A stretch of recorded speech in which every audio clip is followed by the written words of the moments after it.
and gentlemen, we give you the comedy of errors. Enjoy the show.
Counts a million, but it's all in the red. Don't lose your head, pin is still to the bed. I joined the circus like I wanted to when I was a kid. Climbed aboard before you gone and you bent your life. I'm glad I did. Went to bed in Minneapolis, woke up in the egg. That's your roll, your rush, and your home again. Ready to roam again. Back the train. Bless your soul, you'll never go home again. When the circus comes your way.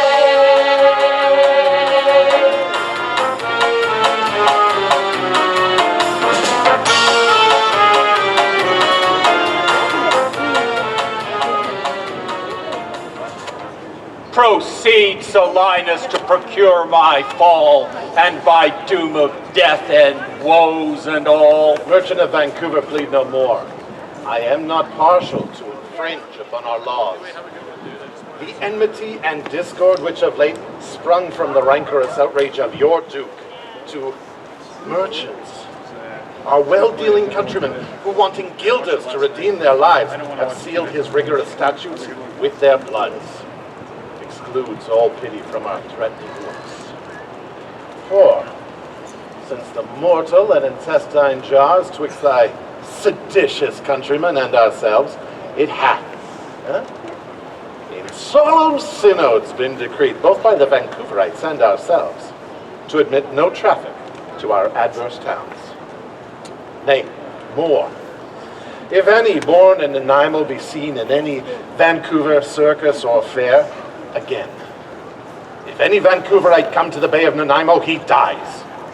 His goods confiscate to the Duke's dispose, unless 1,000 marks be levied to quit the penalty and to ransom him. Thy substance, valued at the highest rate, cannot amount unto 100 marks. Therefore, by law, thou art condemned to die. Yet this my comfort, when your words are done, my woes end likewise with the evening sun. Very well, ringmaster. Say in brief the cause why thou departst thy home, and for what reason thou camest to Nanaimo. A heavier task could not be imposed than I to speak my griefs unspeakable. Yet, that the world may witness that my end was wrought by nature, I'll offer what my sorrows give me leave. In Vancouver was I born, and wed unto a woman, happy but for me and by me, had our hap not been bad. With her I lived in joy. Our wealth increased through prosperous circus tours I often made around BC, till the ringmaster's death and the great care of tents and horses drew me from kind embracements of my spouse, from whom my absence was not 6 months old before herself. almost at fainting under the pleasing punishment that women bear, had made provision for her following me, and soon and safe arrived where I was. There had she been not long, but she became a joyful mother of 2 strong daughters, and, which was strange, the one so like the other as could not be distinguished but by name. That very hour, in a tent nearby, a meaner woman was delivered too of such a burden. Twin girls, both alike. Those, for their parents were exceeding poor, I bought and brought up to attend my girls. My wife, not meanly proud of her 2 girls, made daily motion for our home return. Unwilling, I agreed. Alas, too soon we came aboard. A league from Powell River had we sailed before the always wind-obeying deep gave any tragic instance of our harm, but longer did we not retain much hope. For what obscured light the heavens did grant, did but convey unto our doubtful minds a doubtful warrant of immediate death, which, though myself would gladly have embraced, yet the incessant weepings of my wife, weeping before for what she saw must come, and the piteous pleadings of the pretty babes that mourned for fashion, ignorant what to fear, forced me to make delays for them and me. And this it was, for other means was none. The sailors sought for safety by our boat, and left the ship then sinking right to us. My wife, more careful for the latter born, had fastened her to a small spare mast, such as seafaring men provide for storms. To her, the other twin was bound, whilst I had been like heedful of the other. The children thus disposed, my wife and I, fixing our eyes firmly on who our care was fixed, fastened ourselves at either end the mast, and, floating straight, obedient to the stream, was carried towards Seychelles, as we thought. At length, the sun, gazing upon the earth, dispersed those vapors that offended us, and by the benefit of his wish light, the seas waxed calm. And we discovered 2 ships from far, making amain to us, of Seychelles that, of Campbell River this. But ere they came, oh, let me say no more, gather the sequel by that went before. Nay, do not break off so, old man, for we may pity, though not pardon him. Oh, had the gods done so, I had not now termed them worthily merciless to us. For ere the ships could beat by twice 5 leagues, we were encountered by a mighty rock, which, being violently borne upon, our helpful ship was splitted in the midst, so that in this unjust divorce of us, fortune had left to both of us alike what to delight in, what to sorrow for. Her part, poor soul, seeming as burdened with lesser weight, but not with lesser woe, was carried with greater speed before the wind, and in our sight they 3 were taken up by fishermen of Seychelles, as we thought. At length another ship had seized upon us, and knowing whom it was their hap to save, gave healthful welcome to their shipwrecked guests, and would have reft the fishers of their prey, had not their bark been very slow of sail, and therefore homeward did they bend their course. Thus have you heard me severed of my bliss, that by misfortunes was my life prolonged, to tell sad stories of my own mishaps. And for the sake of them that thou sorrowest for, do me the favor to dilate at full what hath befallen them and thee until now. My daughter true, yet always much bereaved, at 18 became inquisitive after her sister, and importuned me that her attendant, so her case was like, reft of her sister, yet retained her name, might bear her company in her sad quest. 5 summers have I spent in furthest isle, roaming clean throughout the southern Gulf, and coasting homeward, came to Nanaimo, hopeless to find, yet loath to leave unsought any place that harbors circus folk. But here must end the story of my life, and happy were I in my timely death, could all my travels warrant me they live. Hapless Aegean, whom the fates have marked to bear the extremity of dire mishap. Now, trust me, were it not against my oath, against our laws, against my crown, against my dignity, which princes would they may not disannul, my soul would sue as advocate for thee. But, though thou art adjudged to death, and past sentence may not be recalled, but to our honor's great disparagement, yet I'll favor thee in what I can.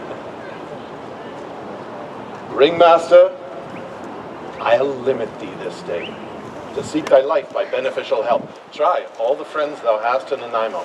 Beg thou or borrow to make up the sum, and live. If not, then thou art doomed to die. Captain,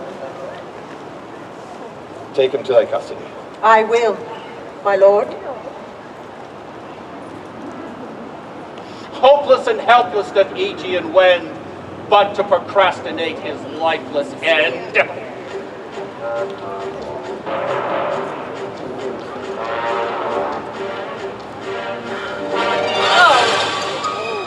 Therefore, give out you are a Powell River, lest your acts too soon be prohibate. This very day, a Vancouver ringman is apprehended for arriving here, and not being able to buy out his life, according to the statute of the town, dies ere the wary sun set in the west. Here's your money that you had me keep. Go bear it to the centaur tent where we host, and stay there, Dromeda, till I come to thee. Within the hour it will be dinner time. Till that, I'll view the different acts in town, peruse the traders, peek within the tents, and then return to sleep within mine own. For with long travel, I'm stiff and weary. Get thee away. Many a drudge would take you at your word, and go indeed having so good a mien. A true fool, Julia, that very often when I'm dull with care and melancholy, lightens my humor with her merry jests. What, will you walk with me about the town, and then return to my tent to dine with me? Oh, I'm invited soon to certain buyers with whom I hope make many good sales. Please you, soon at 5 o'clock. I'll meet you upon the mart, and then consort you till bedtime. My present business calls me from you now. Farewell till then. I'll go lose myself and wander up and down to view the stalls. Well, I commend you to your own content. She that commends me to mine own content commends me to the thing I cannot get. I to the world am like a drop of water that in the ocean seeks another drop, who, falling there to find her fellow forth, unseen, inquisitive, confounds herself. So I, to find a mother and a sister, in quest of them, unhappy lose myself. Here comes the almanac of my true date. What now, how chance thou art returned so soon? Return so soon? Rather approach too late. The capon burns, the pig falls from the spit, the clock hath struck in 12 upon the bell. My master made it one upon my cheek. He is so hot because the meat is cold. The meat is cold because you come not home. You come not home because you have no stomach. You have no stomach, having broke your fast. But we that know it is to fast and pray are penitent for your default today. Stop in your wind, miss, and tell me this. Where is the money that I gave you? Oh, the 6pence that I had a Wednesday last to pay the saddler for my master's reins? Well, the saddler had it true. I kept it not. I'm not in a sportive humor now. Tell me, and dally not, where is the money? We being strangers in this town, how darest thou trust so great a charge of thine own custody? I pray you, ma'am, as you sit at dinner, I from my master come to you in post. If I return, I shall be post indeed, for he will score your fault upon my pate. Methinks your ma, like mine, should be your clock, and strike you home without a messenger. Come, Dromeda, come, have done your foolishness, and tell me, where is the gold I gave in charge to thee? Well, to me? Ma'am, why, you gave no gold to me. Come, you clown. Just not. Where have you disposed of thy charge? My charge was but to fetch you from the mart, home to the caravan with me to dinner. Oh, my master and his brother stays for you. In what safe place have you bestowed my money? Or I shall break that merry sconce that stands on tricks when I'm undisposed. Where is the 1,000 marks thou hadst of me? I have some marks of yours upon my pate, some of my master's marks upon my shoulders, but not 1,000 marks between you both. And if I should pay back your grace those again, perchance you would not bear them so patiently. Thy master's marks? What master man hast thou? Your husband, dear, Ringmaster Adrian, he that doth fast till you come home to dine, and prays that you will hie you home to dine. What? Wilt thou flout me thus unto my face? Being forbid. Hold, take the oven and pan and Oh, for God's sake, hold your hand! And you will not. I'll take my heel. Upon my life, by some device or other, the villain is o'erwrought of all my money. They say this town is full of cozenage, as nimble jugglers that deceive the eye, dark-worked fortune-tellers that change the mind, snake-oil hawkers that deform the body, disguised cheaters, braiding mountebanks, and many such like liberties of sin. If it proves so, I'll be gone the sooner. I'll to the centaur tent to seek this slave. I greatly fear my money is not safe.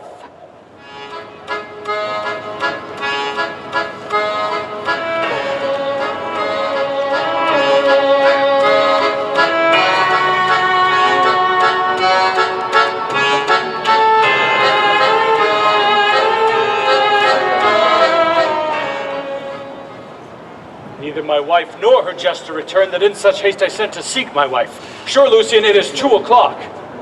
Perhaps some dancer hath invited her, and from the mart she's somewhere gone to dine. Good brother, let us dine and never fret. A woman's master of her liberty. Time is their master, and when they see time, they will go or come. If so, be patient, bro. Why should their liberty than ours be more? Because their business still lies out the door. Look, when I serve her so, she takes it ill. Oh, no, she is the bridle of your will. There's none but asses will be bridled so. Why, headstrong liberty is lashed with woe. There's nothing situate under heaven's eye, but hath is bound in earth, in sea, in sky. The beasts, the fishes, and the winged fowls are their mates' subjects, and at their controls. Women, divine, the conquerors of all these, prime of the wide world and wild watery seas, endued with intellectual sense and souls, of more preeminence than fish and fowls. Our ladies are our masters, be their lords, and let your will attend on their accords. This servitude makes you to keep unwed.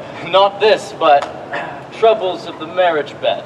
But were you wedded, you would bear some sway. Ere I learn to love, a practice to obey. How if your wife should start some other where? Till she come home again, I would forbear. Patience unmoved. No marvel though he pause, they can be meek that have no other cause. A wretched soul bruised with adversity, we bid be quiet when we hear it cry. But were we burdened with like weight of pain, as much or more would we ourselves complain. So thou, who hast no unkind mate to grieve thee, with urging helpless patience which relieve me, but if thou live to see the like right bereft, this full beg patience in thee will be left. Well, I will marry one day, but to try. Here's Dromeda, now is your dear wife nigh. Say, is your tardy mistress now at hand? Nay, she's at 2 hands with me, and my 2 ears can witness. Well, say, didst thou speak with her? Knowest thou her mind? Aye, she spoke her mind upon mine ear. Beshrew her hand, I scarce could understand it. Spake she so doubtfully thou couldst not feel her meaning? Nay, she spoke so plainly I could too well feel her blows. And withal so doubtfully I could scarce understand them. But say, I prithee, is she coming home? Seems she hath great care to please her man. Well, sure, master, my mistress is horn mad. Horn mad! Thou villain! Oh, I mean not cuckold mad, but sure she is stark mad. When I desired her to come home for dinner, she asked me for 1,000 marks in gold. 'Tis dinner time, quoth I. My gold, quoth she. The meat doth burn, quoth I. My gold, quoth she. Will you come home, quoth I. My gold, quoth she. Where is the 1,000 marks I gave thee, villain? The pig, quoth I, doth burn. My gold, quoth she. My master, please, quoth I. Hang up thy master. Out on thy master. I know not thy master. Quoth who? Quoth my mistress. I know, quoth she. No man, no house, no husband.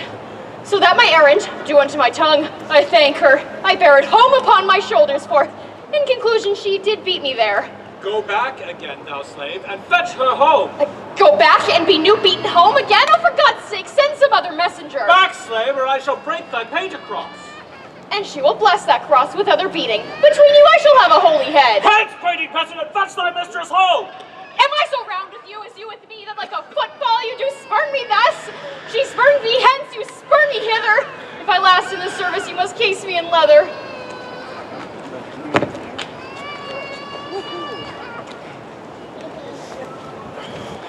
Fie, how impatience lowereth in your face. Company must do her minions grace, whilst I at home starve for a merry look. Hath homely age the alluring beauty took from my poor cheek? She hath wasted it. Are my discourses dull? Barren my wits? If voluble and sharp discourse be marred, unkindness blunts it more than marble hard. Do their gay vestments her affections bait? It's not my fault, she is master of my state. What ruins are in me that can be found by her not ruined? And she is the ground of my defeatures. My decayed fair, the sunny look of hers would soon repair, but too unruly dear she breaks the pail and feeds from home. Poor I am but her stale. Self-harming jealousy. Fie, beat it hence. Unfeeling fools can with such wrongs dispense. I know her eye doth homage otherwhere, or else what lets it but that she would be here? Brother, you know she promised me a chain. Would that alone she would detain, so she would keep fair quarter where my bed. I see that jewel enamel will lose her beauty, but yet the gold bides still that others touch, and often touching will wear gold, and no man that hath a name by falsehood and corruption doth it shame. Since that my beauty cannot please her eye, I will weep what's left away, and weeping die. How many fond fools serve mad jealousy? The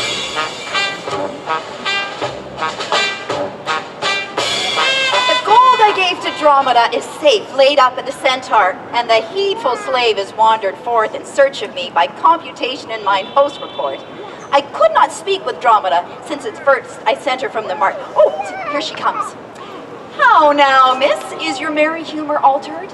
Since you love strokes, so jest with me again. You know no centaur, you received no gold. My house was in the caravan. Your master sent to have me home to dinner. Wast thou mad that thus did so madly answer me? What answer, ma'am? When spake I such a word? Even here, even now, not half an hour since. Well, I have not seen you since you sent me hence, home to the centaur with the gold you gave me. Villain, thou didst deny the gold's receipt and tell me of a master and a dinner, for which I hope thou felt I was displeased. I am glad to see you in this merry vein. Now, what means this jest, mistress? Tell me. Yea, thinkst thou I jest? Oh, bead forbid, hold, take it off, and Out! For God's sake! Well, now your jest is earnest. Oh, upon what bargain do you give it me? Because that I sometimes familiarly do use you as my fool and chat with you. Your sauciness will jest upon my love and make a common of my serious hours. When the sun shines, let foolish gnats make sport, but creep in crannies when he hides his beams. If you will jest with me, know my aspect and fashion your demeanor to my looks, or I will beat this method into your sconce. But I pray, why am I beaten? Dost thou not know? Nothing, but that I am beaten. Shall I tell you why? Oh, aye, and wherefore? For they say every why hath a wherefore. Well, first for flouting me thus, and wherefore urging it a second time to me. Was there ever any friend thus beaten out of season, when in the why and the wherefore is neither rhyme nor reason? Well, ma'am, I thank you. Thank me, miss, for what? Oh, for the something you gave me for nothing. I'll make amends next to give you nothing for something. But say now, is it dinner time? Nay, ma'am. I think the meat wants what I have. In good time, miss, what's that? Basting. If so, then 'twill be dry. Well, then I pray you eat none of it. Your reason? Lest it make you choleric and purchase me another dry basting. But your jests were out of season. Why, there's got to be a good time for seasons. I durst have denied that before you were so choleric. Ah, but your reason was not substantial. There was no time to recover. Thus I mend it. Time himself is bald, and to the world's end will have bald followers. I knew 'twould be a bald conclusion. But soft. Who wafts us yonder? Aye, I, Angelica, look strange and frown. Some other master hath thy sweet aspects. I am not Adrian, nor thy mate. The time was once when thou unurged wouldst vow that never words were music to thine ear, that never touch well welcome to thy hand, that never object pleasing in thine eye, that never meat sweet savored in thy taste unless I spake, or looked, or touched, or carved to thee. How comes it now, my own wife? Oh, how comes it that thou art thus estranged from thyself? Thyself, I call it, being strange to me, that undividable, incorporate, and better than thy dear self's better part. Ah, do not tear away thyself from me. For know, my love, as easy as thou mayest fall a drop of water in the breaking gulf, and take unmingled that same drop again without addition or diminishing, as take from me thyself, and not me too. Would it not hurt thee to the quick, shouldst thou but learn that I was licentious, and that this body, consecrated to thee by ruffian lust, should be contaminate? Wouldst thou not spit at me, and spurn at me, and hurl the name of husband in my face, and tear the stained skin from my cheating brow, and from my false hand cut the wedding ring, and break it with a deep divorcing vow? No, thou canst. Therefore see thou do it. I am possessed with an adulterate blot. Blood is mingled with the crime of lust. For if we two be one, and thou playest false, I do digest the poison of thy flesh, being adulterated by thy contagion. Keep then far league, and truce with thine own bed. I live unstained, thou undishonored. Plead me to you, fair man, I know you not. In Nanaimo I'm but 2 hours old, as strange to your town as to your talk, who every word by all my wit being scanned, want wit one word to understand. Fie, sister, how the world is changed with you. When were you wont to use my brother thus? He sent for you by Dromeda home to dinner. By Dromeda? By me? By thee. And this thou didst return from her, that she did pummel thee, and in her blows denied my house for hers, and me for her spouse. Did you indeed converse with this person? What's the course and drift of your compact? Well, I've never seen him till this time. Villain, even his very words didst thou speak to me upon the heart. I never spake with him in all my life. Then how can he call us by our names, unless it be by inspiration? How ill it agrees with your gravity to counterfeit thus grossly with thy slave, abetting her to thwart me in my mood. Be it my wrong, you are from me exempt, but wrong not that wrong with the more contempt. Come, I will fasten on this sleeve of thine. Thou art an elm, thy husband I a vine, whose weakness, married to thy stronger state, makes me with thy strength to communicate. If aught possess thee from me, it is dross, usurping ivy, briar, or idle moss, who all for want of pruning with intrusion infect thy sap, and live on thy confusion. He speaks to me. He moves me for his theme. What, was I married to him in my dream? Or sleep I now and think I hear all this? What error drives our eyes and ears amiss? Until I know this sure uncertainty, I'll entertain this offered fallacy. Dromeda, go bid the servants spread for dinner. Oh, for my beads. I cross me for a sinner. This is the fairyland. Oh, spite of spites. We talk with goblins, owls, and sprites. If we obey them not, this will ensue. They'll suck our breath. Pinch us black and blue. Why pray to sound to thyself and answerest not? Dromeda, thou drone, thou snail, thou slug, thou snot. Mistress, I am transformed, am I not? I think thou art in mind, and so am I. Naturally, both in mind and in shape. Thou hast thine own form. No, I am an aid. If thou art changed to aught, 'tis to an ass. 'Tis true. He rides me and I long for grass. 'Tis so, but it should never be that I should know him as well as he knows me. Come, come, no longer will I be the fool to put the finger in the eye and weep while wife and servant laugh my woes to scorn. Come now to dinner. Dromeda, keep the gate. Mistress, I dine above with you today, and shrive you of 1,000 idle pranks. And you, if any of you ask for your master, say she dines forth and let no creature enter. Lucian, Dromeda, play the porter well. Am I in earth, in heaven, or in hell? Sleeping or waking, mad or well advised? Known unto these and to myself disguised. I'll say as they say, and persevere so, and in this mist I'll adventure go. But wait, shall I be porter at the gate? Aye, and let none enter lest I break thy pate. Come, come, Angelica, we dine too late.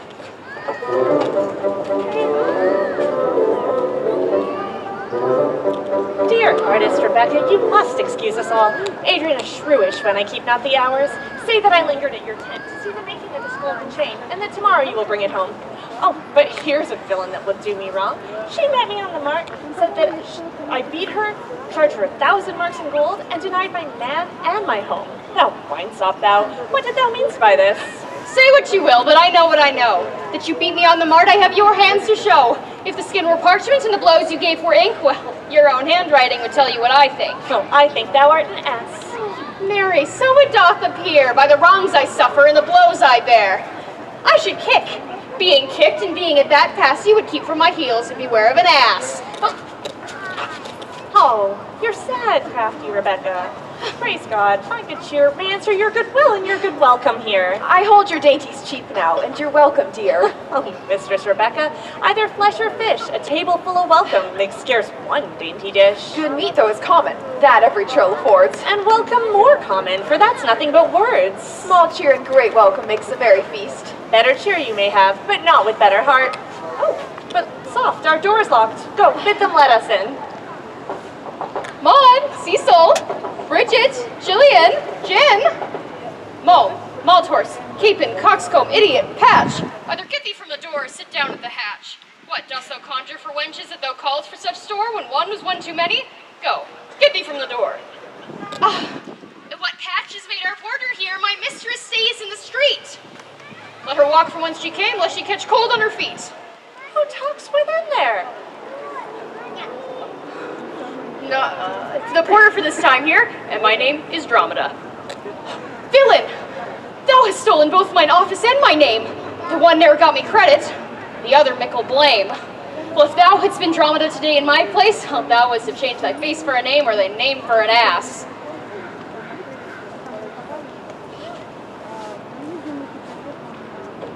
Oh, what a quail is there, Dromeda? Who is that at the gate? Oh, let my mistress in, Neil. Oh, faith, no, she comes too late. And so tell your mistress. Oh, I must laugh.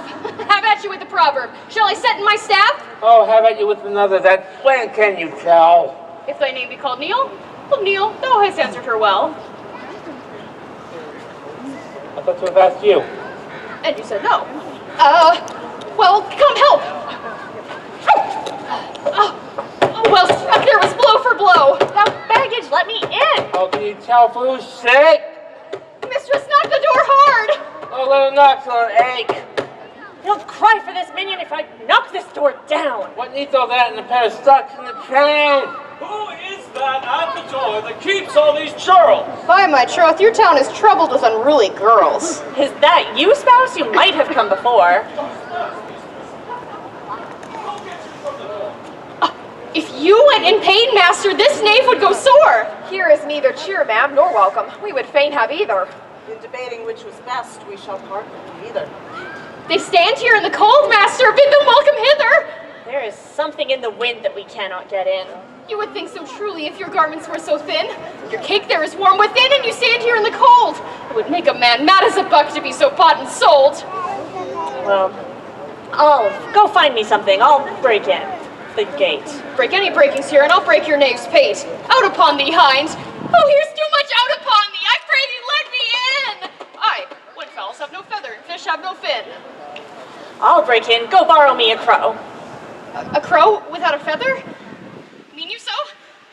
For where there's a fish without a fin, there's a fowl without a feather. If a crow help us in, we'll pluck a crow together. Get thee gone. Fetch me an iron crow. Oh, have patience, please. Oh, let it not be so. Herein you war against your reputation and bring into the compass of suspect the unviolated honor of your mate. Once this your long experience with his wisdom, his sober virtue, years, and modesty. Plead on his part some cause to you unknown, and doubt not now, but He will well excuse why at this time the doors are made against you. Be ruled by us, depart in patience, and let us to the Tiger all to dinner. And about evening, come yourself alone to know the reason of this strange restraint. If by strong hand you offer to break in, now in the stirring passage of the day, a vulgar comment will be made of it, and that supposed by the common route against your yet ungulled estimation, that may with foul intrusion enter in and dwell upon your grave when you are dead, for slander lives upon succession, forever housed where it gets possession. You've both prevailed. I will depart in quiet, and in despite of mirth, mean to be merry. I know a man of excellent discourse, strong and bendy, wild and yet too gentle. With him shall we dine. This trapeze man, I mean, my mate, but I protest without discern, hath oftentimes upbraided me withal. To him we will to dinner. Get you home and fetch the chain. By this I know 'tis made. Bring it, I pray you, to the Porpentine, which is where we'll have our dinner. That chain I will bestow, be it for nothing but to spite my mate, upon my good friend there. Good mistress, make haste. Since mine own doors refuse to entertain me, I'll knock elsewhere and see if they'll abstain me. I'll meet you at that place some hour hence. Do so, this just shall cost me some expense.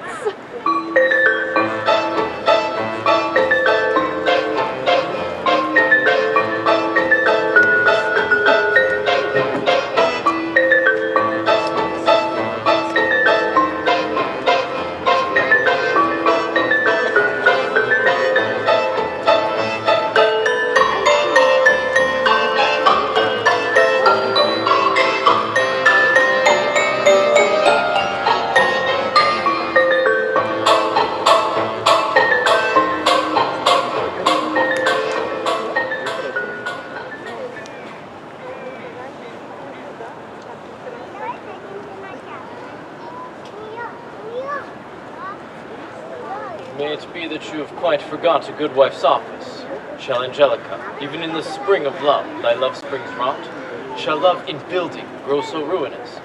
If you did wed my brother for his wealth's sake, use him with more kindness. Or, if you like elsewhere, do it by stealth. Muffle your false love with some show of blindness. Let not my brother read it in your eye. Be not thy tongue thy own shame's orator. Be sweet, be fair, become disloyalty, apparel vice like virtue's harbinger. Bear fair presence though your heart be tainted. It teaches in the carriage of a holy saint. Be secret false, what need he be acquainted? What simple thief brags of her own attaint? 'Tis double wrong to truant with your bed, and let him read it in thy looks at board. Shame hath a bastard fame well managed, ill deeds are doubled with an evil word. Alas, poor woman, make us but believe, being compact of credit, that you love us. Though others have the arm, show us the sleeve. We in your motion turn, that you may move us. Then, gentle sister, get you in again. Comfort my brother, cheer him, call him dear. 'Tis holy sport to be a little vain when the sweet breath of flattery conquers fear. Dark stranger, what your name is, else I know not, nor wonder what you do hit of mine. Teach me, dear creature, how to think and speak, lay open to my earthly gross conceit. Against my soul's pure truth, why labor you to make it wander in an unknown field? Are you a god?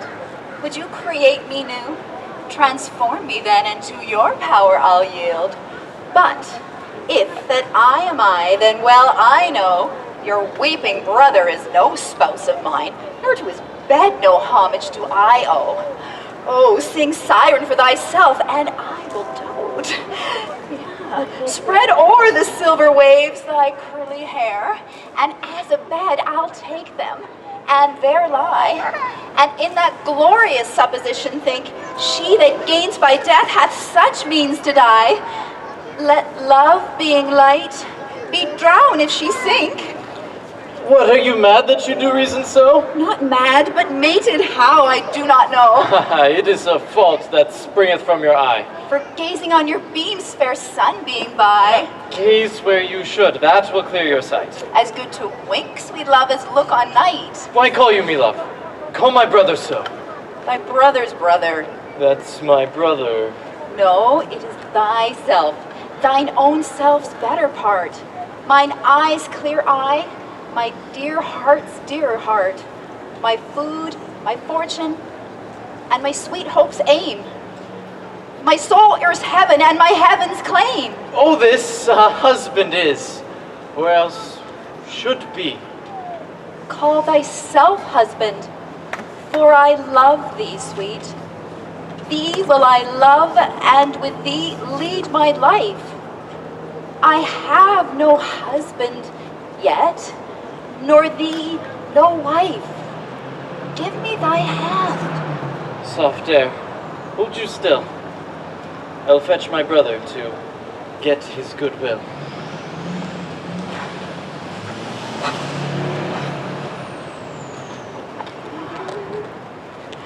How now, Andromeda? Where runnest thou so fast?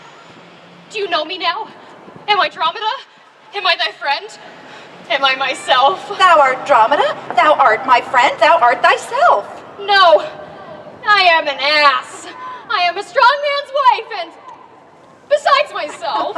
What strong man's wife, and how besides thyself? Marry me, and besides myself, I am due unto a strong man, one that haunts me, one that claims me, one that will have me. What claim lays he to thee? Marry, ma'am, such claim as you would lay to your horse, and you would have me as a beast. Not that I, being a beast, he would have me, but that he, being a very beastly creature, lays claim to me. What is he?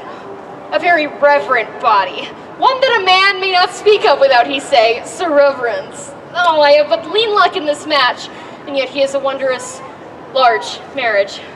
What dost thou mean, a large marriage? He's a strong man of the circus here, and I know not what use to put him to, but to make a clangor of him and run from him by his own noise. His presence shouts out more than his own true voice and chides me, even as he claims me his true love. What physique does he boast of in truth? Large and hard, with a surface you'd bounce off of. He's all muscle without, but not within. No wit to charm, and so his speech gongs like the bell high in the church tower. What's his name? Neil, ma'am. Oh, and his name in 3/4, that's an L in 3/4, well, wouldn't measure him from top to tail. Oh, then he bears some height. Well, no taller than you atop of me. He's a monument, a railway map. I could find out countries in him. Veritable blueprints inked upon the skin. Where Scotland? I found it in the Baroness, hard in the palm of his hand. Where France? In the forehead, armed and reverted, ready to wage war against the air. Where England? Well, I looked for the chalky clips, but I could find no whiteness in them. His biceps so decorated to turn blue like the Danube. Where America, the Indies? Oh, ma'am, embellished all across his chest. Rubies, carbuncles, sapphires, declining their rich aspects to the ladies' tigers and mighty ships at anchor he had tattooed there. Where stood Belgium, the Netherlands? My friend, I did not look so low. But to conclude, this strong man, he did lay claim to me. He called me Andromeda, swore I was assured to him, told me what privy marks I had about me, as the mark on my leg, my arm, birthmark on my shoulder that I amazed ran from him as a witch. And I think if my heart were not made of faith and my breast of steel, well, he'd have transformed me to a curdle dog, made me turn in the wheel. Go, hie thee presently, post to the road, and if the wind blow any way from shore, I will not harbor in this town tonight. If any bark put forth, come to the fair where I will walk till thou return to me. If everyone knows us, and we know none, 'tis time, I think, to pack, trudge, and be gone. So from a bear, a man would run for life? So fly I from him that would call me wife? There's none but witches do inhabit here, and therefore 'tis high time that I were hence. He that claims is my husband, my heart for a spouse doth reject, but his dark brother, possessed with such a gentle, sovereign grace, of such enchanting presence and discourse, hath almost made me traitor to myself. But, lest I be guilty of self-wrong, I'll stop my ears against the merman's song. Mistress Angelica! Aye, that's my name. I know it well, friend. Lo, here's the chain.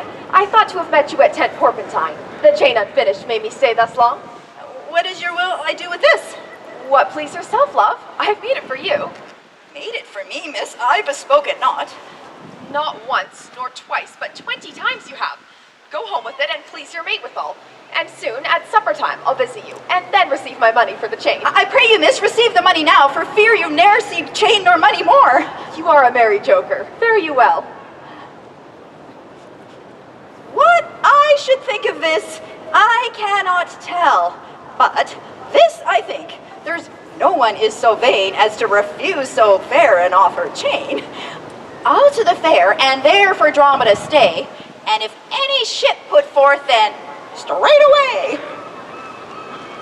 You know, since Pentecost the sum has been due, and since I have not much importuned you, nor now, I had not, but that I am bound to Persia, and I need guilders for my voice. Therefore, make present satisfaction, or I'll attach you by this officer. Even just the sum that I do owe to you is growing to me by Angelica, and in the instant that I met with you, she had of me a chain. At 5 o'clock, I shall receive the money for the same. Please, walk you to the caravan with me. I will discharge my bond, and thank you too. That labor may you save. See where she comes. Well, I go to the jeweler's booth. Go thou and buy a rope's end, which I will bestow upon my mate and his confederates for locking me out of doors by day. Oh, besides, here's the goldsmith. Go thou and buy a rope's end, and bring it home to me. I buy £1,000 a year. I buy a rope. A girl is well holp up that trusts to you. I promised your presents and the chain at the Porpentine, and neither chain nor goldsmith came to me. Be like you thought our love would last too long if it were chained together, and therefore came not. Saving your merry humor, here's the note how much your chain weighs to the utmost carat, the finest of gold in chargeful fashion, which doth amount to 3 odd ducats more than I stand debted to this gentleman. I pray you, see him presently discharged, for he is bound to sea, and stays but for it. I'm not furnished with the present money. Besides, I have some business in the town to attend to. Good artisan, go to my caravan, and with you take the chain. Present it to my mate, and he will disperse the sum on receipt thereof. Perchance I'll be there as soon as you. Then you will bring the chain to him yourself? No, bring it with you, lest I come not time enough. Well, sure, I will. Have you the chain about you? And if I have not, miss, I hope you have, or else you may return without your money. Nay, come, I pray you now, give me the chain. Both wind and tide stays for this gentleman, and I, to blame, have held him here too long. Good Lord, you used this dalliance to excuse your breach of promise to the Porpentine. I should have chid you for not bringing it, but like a shrew, you first begin to brawl. The hour steals on. I pray you, wretch, dispatch! You hear how he importunes me. The chain. Why, give it to my spouse and fetch your money. Come, come, you know I gave it you even now. Either send the chain, or send me by some token. Bye, you run this humor out of breath. Where is the chain? Let me see it. My business cannot broke this dalliance. Say whether you answer her not. If not, I will leave it to the officer. I answer you? What should I answer you? The money that you owe me for the chain. I owe you none till I receive the chain. You know I gave it you half an hour since. You gave me none. You wrong me much to say so. You wrong me more now in denying it. Consider how it stands upon my credit. Officer, arrest her at my suit. I do, and charge you in the Duke's name to obey me. This touches me in reputation. Either consent to pay this sum, or I attach you by this officer. Consent to pay thee that I never had? You villain, arrest me if thou darest. Here is thy fee. Arrest her, officer. I would not spare my sister in this case if she should scorn me so apparently. I do arrest you, ma'am. You hear the suit. I do obey thee till I give thee bail, but missy, you shall buy this sport as dear as all the metal in your shop shall answer. Come, come, I will have law in Nanaimo. To your notorious shame, I doubt it not. Mistress! There is a bark of Powell River that stays but till her owner comes aboard, and then promptly she bears away. Our frontage, ma'am, I have conveyed aboard, and I have bought the oil, the balsamum, and the aquavite. Oh, the ship is in her trim. The merry wind blows fair from land, and she stays for naught at all but for her owner, master, and yourself. Oh, now a mad woman. Oh, no peevish sheep. What ship of Powell River stays for me? The bark you sent me to hire waftage? Thou drunken slave, I sent thee for a rope, and I told you to what purpose and what ends. You sent me for a rope's end as soon. You sent me to the bay, ma'am, for a bark. We will debate this matter at more leisure, and I will teach your ears to list with more heed. To Adrian, villain, hide thee straight. Give him this key, and tell him In the desk that's covered over with the Turkish tapestry, there is a purse of ducats. Let him send it. Tell him I'm arrested in the street, and this shall bail me. Hie thee, slave, be gone! On, officer, till it come.